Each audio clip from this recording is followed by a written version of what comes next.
And hello everybody, I'm Dunhamer from Dunhamer Gaming Channel, and welcome back to my French State playthrough, where once again I have to do this kind of video. Yeah, I forgot to unmute the mic when I was recording this episode. It's actually the second part of episode. I think I've just called that episode 5, so this might just be episode 6. Yeah, I need to start remembering to put the mic on when I'm using it, so let's just get into this. I can't remember what we're doing. We're at war. It's been a while since I've oh yes, invading Brazil. So that's what we're waiting for. Obviously I got Mountaineers Infantry 2 there. Oh yes, I started going for mechanised. Probably should have fixed this video as soon as I noticed the mistake, because it has been like a month since I recorded this. I've just been putting it off because I really couldn't be bothered doing it, which is terrible, I will admit that. Don't know what I was doing there. Oh yes, took over Australia in the last episode. Just seeing what Japan was up to, just because they had no faction, and the Philippines had a war goal against them. I was very confused at why. Obviously, I have so many civilian factories. I just started spamming military factories. I think this was the second. Was this the second war against the Allies or third? It could be the third. I think it was the third. But I hate fighting in South America. It's not fun at all. What do I go for here? Oh yeah, I go for the upgraded next infantry equipment.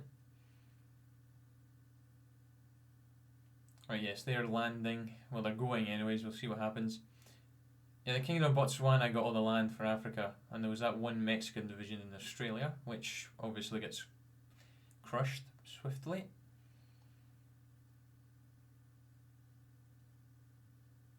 Yeah, initially, yeah.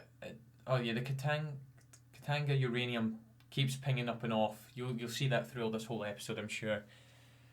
We did land successfully, but obviously I do need that port, which we do get. And then I just start pushing. Brazil's terrible. You just want to push down the east coast, sorry, because that's more manageable terrain, because then you get into the Amazon and, well, not years, months to maneuver, especially if you have any tanks over or motorized. That's awful. I'm sure I do push into the Amazon though, but I would recommend just going down the east coast. That way you can get to main cities like Rio de Janeiro, obviously, and I can't remember what the capital was to have to take that, but that's what you also need to take as well. What do we go for here? Advanced computing machine. Obviously getting that to cut down the research time.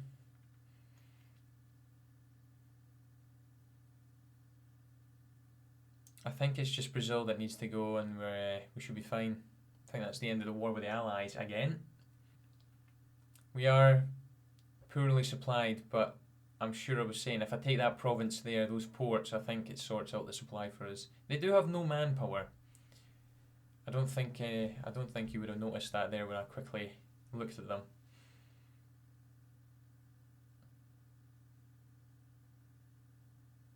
Brazil's an interesting country in Road 56, so they do have their own focus tree, and they can become ridiculous. I think it was my Hungary demanded something there. I missed it though. I was too busy yipping on about Brazil. Yeah, the focus tree kind of has no purpose really. Now there's the Katanga uranium, and the focus tree for me is kind of pointless. Now there's that might be heavy tanks, I think. Yeah, it was heavy tanks. The thing is, I don't actually get oh yeah, the flat finish for the tanks. I can't remember what that helps. I'm sure it's like their attack or something, breakthrough maybe. We only do get, well, I think, not spoiling future episodes, but we do go to war with the Soviet Union eventually, and we only have 18 tank divisions ready for that. Yeah, we did. I did own, obviously, the British, French, well, obviously the French, I owned it, the British and Netherlands, well, the Dutch territories in the just the north of Brazil. But obviously, I didn't get my divisions over there in time, so that's why those 20 divisions are chilling just above Venezuela there. Obviously, I had to get the Navy in so I can actually go ahead and do that. Yeah, more military factories. You should see the stage that's at now. It's absolutely ridiculous. Obviously, I'm not going to spoil it. I don't know why there was Mexican divisions still alive, because they capitulated. So don't know why they were still kicking around. It's ridiculous. I think that's me mentioning about the territories. I do have the Falkland Islands, because obviously the UK had that, and I capitulated them, didn't I? So, oh yeah, I'm sure I go for a naval invasion from the Falklands actually, into the south of Brazil, because they oh yeah, naval invade in the north and then push through the Amazon. It's all coming back to me now. This will definitely be a much shorter episode. It's only like 19 minutes because it was 2, but obviously now it's going to be episode 6. I'm sure we took out New Zealand in the last episode as well. They were the oh no, this is War 3. This is War 3 with the Allies, because it's when New Zealand was alive and Sweden randomly joined the faction, which was a pain because I had to go and take them out. The National Union of Greece, fascist Greece joined the Axis.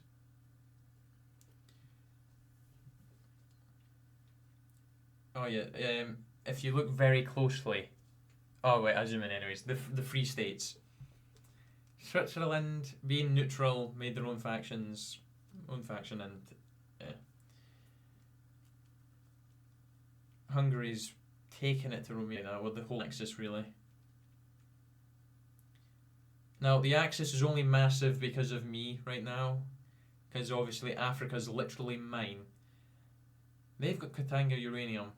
I'm sure I start moaning about it at some point during the episode. Yes, I did go for the mobile warfare doctrine. Okay, pushing down that, just because it gets the tanks absolutely ridiculous and everything goes through the roof.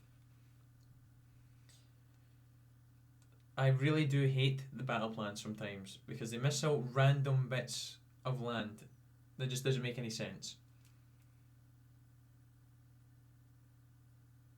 Yeah, see, they're starting to push us back. That's why I was thinking about the naval invasion from the Falklands. Because like the whole Brazilian army's there. It was them coming from New Zealand. And instead of like going across the Pacific, which I thought would probably be quicker for them, they go underneath Africa. Yeah, it does take them some time to get ready, so it's a stalemate. Well, it's not even a stalemate. Well, it is really, actually, just looking at it. They did take some of their land back. We do have 2 ports though, so they are supplied. It is only 20 divisions after all. What went in there? Is that forts? Or was that no, that was forts, I think, wasn't it? Preparing for the worst like I usually do. Forts are great, although when you come up against them they're awful. Don't know why Botswana got all of South Africa like, but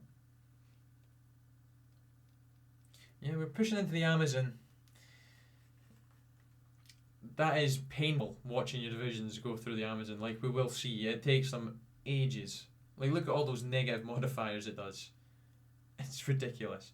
Probably too quick for you actually to read any of them, but everything goes down. Oh, there's the usual hitting of the caps lock, and Hungary did annex Romania.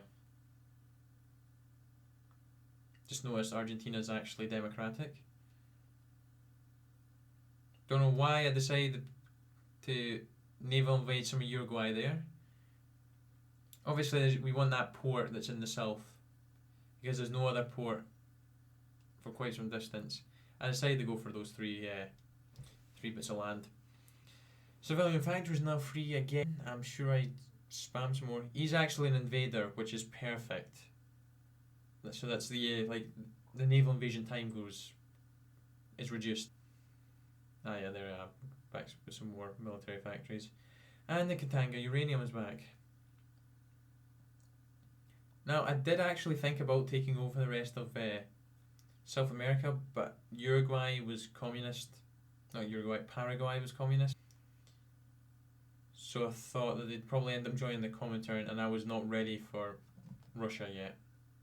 I mean, the Soviet Union. I need to keep calling them the Soviet Union. They're getting very close now, those divisions. I decided to put Charles de Gaulle on the 20 divisions and get him on naval invasion. Because how many days did it take? Yes, at this point I could only put like 10 divisions, I think. It only takes 7 days. A week to get that ready. Develop Algeria. See, they're not the worst. We just... I've really did not give us enough time to explain there. I get some more dockyards. I think there's another research slot somewhere. I panicked there, but Hungary's justifying against us. I was like, what are you possibly doing? But they're wanting overlordship over Slovakia, which I'm sure they get. They do proclaim Greater Hungary, I'm sure they do.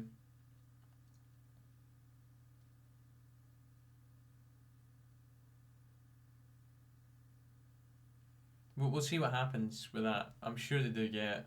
They definitely don't go to war with Germany. Well, they can't, they're in the same faction.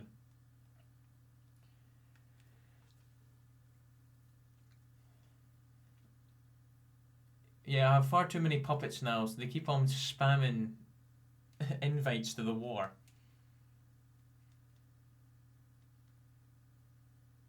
We have lost 294,000 men.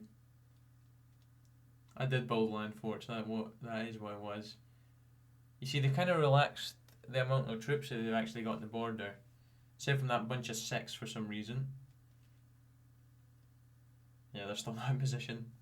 Almost there now, almost there. I just started getting patient with them.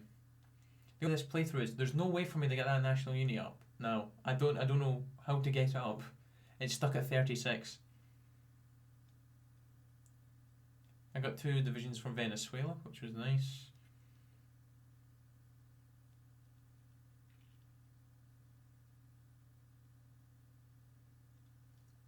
El Salvador and Nicaragua, I thought, well, they might end up joining our faction or the Axis. Not a spoiler alert or anything, but I do leave the Axis eventually and make my own faction, which is basically just me and all my puppets.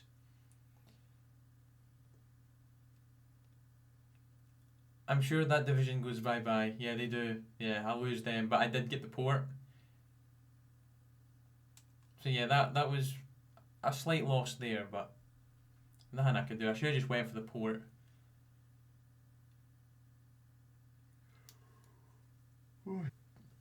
Yeah, the 4 divisions managed to do a little bit for now by themselves, I'm sure. There's not much resistance down here for a bit.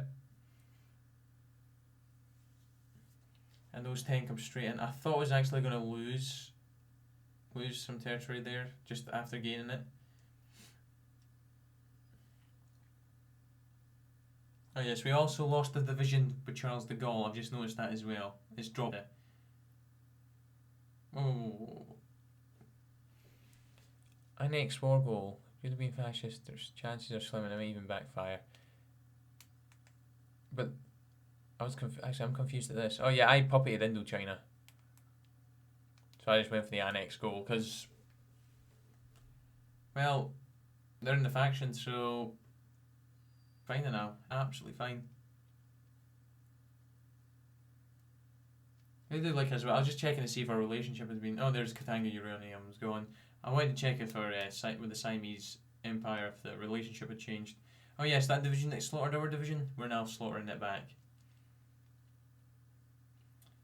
Yeah, it's that city there just below Rio. That's the other one you need to take. France responds to the Thai demands. We tell them to basically shove it. And there we go, done.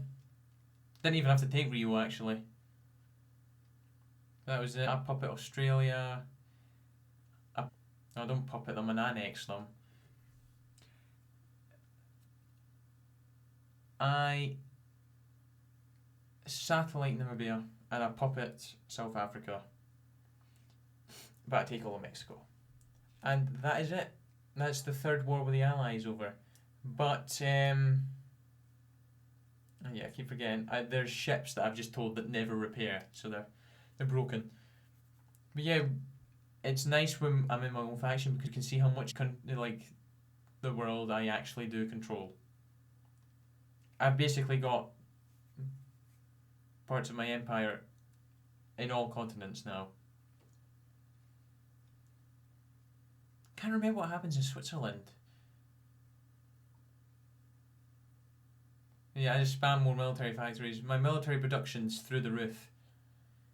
You know what it is when I've got like 30 divisions on support equipment. Look at all the infantry. Yeah, heavy tanks. I started doing heavy tanks now. I can't remember how many exactly that I get heavy tanks. I think it's only like 2 or 3 divisions out of 18. The rest are medium. Because I've been producing them for longer. Luckily, my shortage of chromium is short-lived because South Africa is rich in chromium. And we do go limited exports now as well. I'm sure it's army logistics maybe. Yeah, it was. Although it's only -4, it's still better than nothing. And that's just Hungary justifying against us because they're still doing claim overlordship over Slovakia.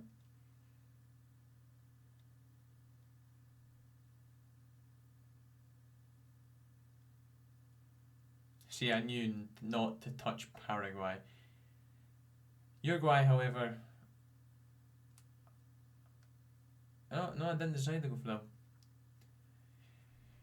So yeah, just looking around to see what's going on. We had the Ecuadorian Civil War, which... I can't remember if I showed it in the last episode. The Sarabat Pact looks actually quite lethal. It really does. And Afghanistan went democratic as well. Bulgaria's kind of just chilling in no man's land, really. They're not joining it. Look at that, 400,000 infantry equipment and 56,000 motorised.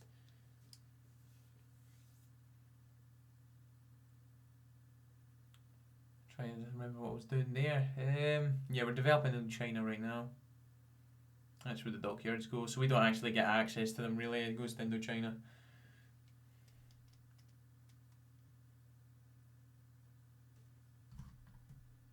Could this actually be... this might be the end of the episode, guys. Oh no, we're still going. Don't know what that was. We stopped for a wee bit. I must have been interrupted or something. Obviously, I've not had to edit the no sound version too much. Venezuela is fascist, obviously. Most of the rest of South America actually went democratic. I don't know why I was lining up the...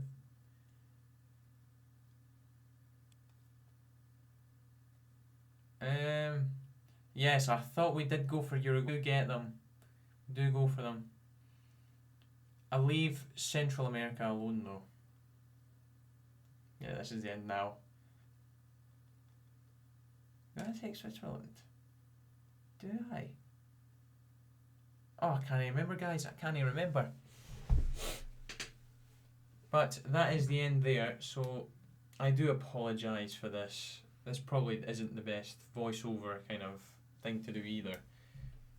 But I'm going to get the episode out because it'd be pointless if I just scrapped the no sound ones and we just leaped forward where stuff had happened. You'd be clueless to what I've done. So that's it. That's the episode. I've got to do another one right now with no sound. But luckily after that, all the other ones have sound because now I check every time that the mic's off mute, just so I don't have to do this again. So yeah, thank you very much for watching, guys, and I will see you in the next episode. Cheer, bye for now.